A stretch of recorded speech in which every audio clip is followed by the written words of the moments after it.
ઉત્તરાયણ પર્વ નિમિત્તે પક્ષી બચાવવાની કામગીરી માટેની જાગૃતિ સંદર્ભે યોજાતા રાજ્ય સરકારના કરુણા અભિયાન મિશન અંતર્ગત સ્ટાર્ટઅપ કાર્યક્રમને લીલી ઝંડી આપવા માટે આઈસીયુ પક્ષી બચાવ યુનિટનો પ્રારંભ કરવાનો એક કાર્યક્રમ યોજવામાં આવ્યો હતો, જેમાં ભુજના ધારાસભ્ય શ્રી કેશુભાઈ પટેલ, ભુજના નગર અધ્યક્ષા રશ્મિબેન સોલંકી, ભુજ લોહાણા મહાજનના પ્રમુખ ડોક્ટર મુકેશ ચંદે, વન વિભાગના અધિકારીઓ શ્રી યુવરાજસિંહ ઝાલા, જયેશભાઈ સચદે, હિતેશ ઠક્કર, પ્રફુલ્લ ઠક્કર, ચેતન ઠક્કર સહિતના અગ્રણીઓ ઉપસ્થિત રહ્યા હતા। શ્રી ભુજ લોહાણા મહાજન, જિલ્લા પશુપાલન વિભાગ અને વન વિભાગના સંયુક્ત ઉપક્રમે કરુણા અભિયાન અંતર્ગત 24 કલાક કાર્યરત આઈસીયુ પક્ષી બચાવ યુનિટનો પ્રારંભ કરવામાં આવ્યો હતો। આજથી શરૂ થયેલું આ યુનિટ આગામી 20 સુધી રાઉન્ડ ધ ક્લોક ચાલુ રહેશે। ભુજના ધારાસભ્ય કેશુભાઈ પટેલ, ડોક્ટર મુકેશ ચંદે અને પશુપાલન અધિકારીએ ચંચળ ન્યૂઝ સાથે વાત કરતા માહિતી આપી હતી। જે રીતે ઉત્તરાયણ વાર્ષિક ઉત્સવ આવતો હોય અને પતંગ ચગાવવા માટે કેટલાક યુવકો યુવતીઓ શોખીન માણસો એના પતંગ દ્વારા એના આનંદ પણ લેતા હોય, પણ આના જોડે જોડે પતંગની જે દોરી હોય છે એટલી ધારદાર કાંચ પાયેલી હોય છે, ત્યારે કેટલાક પક્ષીઓને આકાશમાં ઉડતા પક્ષીઓને પણ આનાથી ઈજા થાય છે। આ ઈજા પહેલો તો ન થાય એના માટે અને ઈજા થયા પછી આ ગુજરાત સરકારે આખું એક કરુણા અભિયાન મિશન મૂક્યું અને એને નોડલ ઓફિસર જિલ્લા લેવલે, તાલુકા લેવલે જવાબદારી આપી। એમાં કચ્છ જિલ્લામાં જ્યાં સુધી લાગે છે ત્યાં સુધી ફોરેસ્ટ ડિપાર્ટમેન્ટે આખી આ વિષય જવાબદારી લીધી છે। એમાં સંસ્થાઓ પણ જોડાણી, જેવી કે મહાજન સમાજ, લોહાણા સમાજ, પત્રકાર મિત્રો, નગરપાલિકા, રોટરી ક્લબ, આવા અનેક સંસ્થાઓ જોડાણી છે અને સ્વાભાવિક છે જ્યારે મિશન મોટું થતું હોય ત્યારે એનું ફળ પણ મોટું મળતું હોય।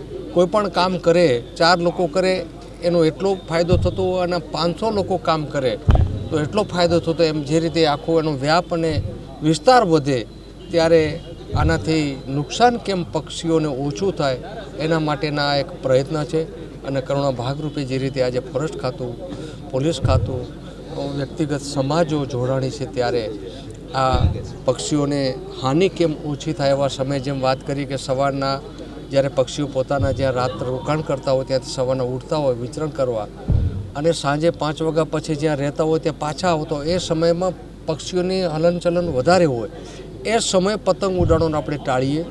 અને બીજું, જે રીતે રોડ ઉપર પણ પતંગની દોરી કેટલીક આડી અવળી પતંગ કપાતો દોરી પડી હોય ત્યારે લોકોને 2 વ્હીલર લઈને જતા હોય, સાયકલ લઈને જતા હોય, એના પણ એક્સિડન્ટના કેસ કેટલાક ગળામાં ઈજા થતી હોય, હાથમાં ઈજા થતી હોય।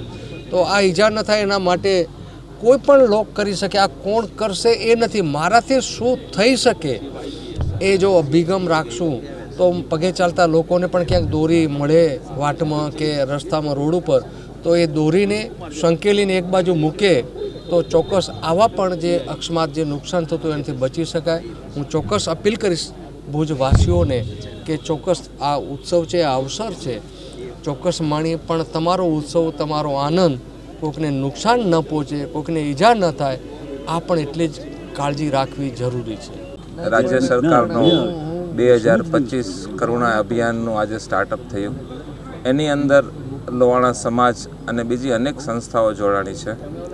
આ કાર્યક્રમ 11 દિવસ ચાલવાનો છે, એટલે આજથી આ કાર્યક્રમ ચાલુ થયું। અહીં ભાનુશાળી મધ્યે રિલાયન્સ મોલની સામે પશુ દવાખાનાની અંદર આની ટ્રીટમેન્ટ સારવાર કરવામાં આવશે। જ્યારથી પક્ષીઓને ઈજા થઈ હશે એ પક્ષીઓને અહીં લઈ અને એની સારવાર થશે। તો એ સારવારમાં આ પશુ હોસ્પિટલના સ્ટાફ, ડૉક્ટરોની સાથે અમારા લોહાણા સમાજના, અમારા કારોબારીના સભ્યો, અમારા વોલેન્ટિયર મિત્રો પણ સાથે અહીં રહી અને અમે અહીંયા જેટલી મદદ થશે એ અમારા સમાજ દ્વારા મદદ કરવામાં આવશે।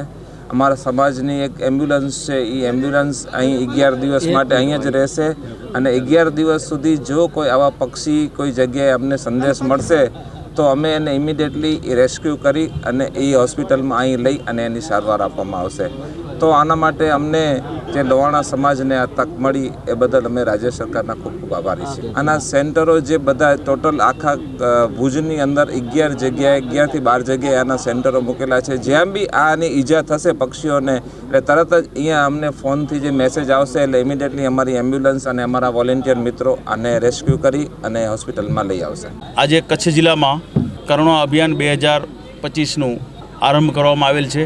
તાજેતરમાં જ 14 તારીખના ઉત્તરાયણનો પર્વ આવે છે અને દર વર્ષે આ કાર્યક્રમ યોજાય છે. રાજ્ય સરકારનો આ કાર્યક્રમ છે અને આ કાર્યક્રમનો મુખ્ય ઉદ્દેશ કે આ તહેવારોમાં પક્ષીઓને જે પતંગ ચગાવવાથી પક્ષીઓને જે ઈજાઓ થાય છે તો ઈજાગ્રસ્ત પક્ષીઓને તાત્કાલિક સારવાર મળે અને વધુમાં વધુ પક્ષીઓને આપણે જીવનદાન આપી શકીએ, ઈજાગ્રસ્ત પક્ષીઓનો મૃત્યુદર ઘટે એ આ કાર્યક્રમનો મુખ્ય ઉદ્દેશ છે.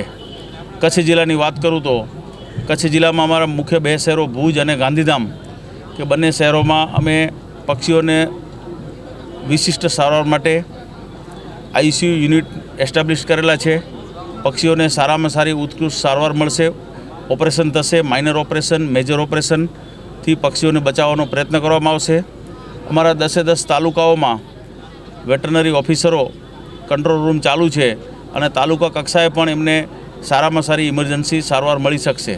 વધારામાં ગ્રામ્ય વિસ્તારોમાં અમારા 55 પશુ સારવાર કેન્દ્રો છે, ત્યાં પણ પક્ષીઓની સારવાર ઉપલબ્ધ છે. વધારામાં કચ્છ જિલ્લામાં ગૌશાળા અને પાંજરા પર જીવદયાનું મોટું કામગીરી થઈ રહી છે.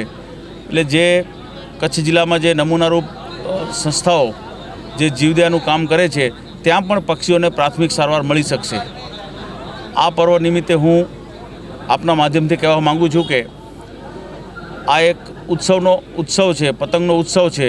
લોકો ઉત્સવ માણવાનો બધાનો અધિકાર છે, પણ મારી નમ્ર અપીલ છે કે આપણે પક્ષીઓ તેમના માળામાંથી સવારના 9 વાગ્યા પહેલાં નીકળી જતા હોય છે જંગલમાં અને સાંજે 5 વાગ્યા પછી આવતા હોય છે. તો આપણે પતંગનો ઉત્સવ આપણે 9 વાગ્યા પછી પતંગ ઉડાડવાનું ચાલુ કરીએ અને સાંજે 5 વાગ્યા પછી એનું બંધ કરીએ તો આપણે વધુમાં વધુ પક્ષીઓને આપણે બચાવી શકશું.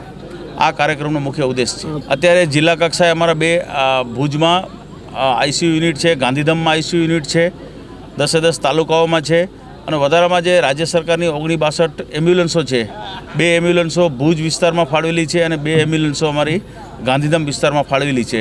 ઇમરજન્સી કોઈપણ જગ્યાએ પશુઓને બર્ડ કલેક્શન સેન્ટર પણ ઉપલબ્ધ છે અને સારવાર કેન્દ્રો પણ ઉપલબ્ધ છે.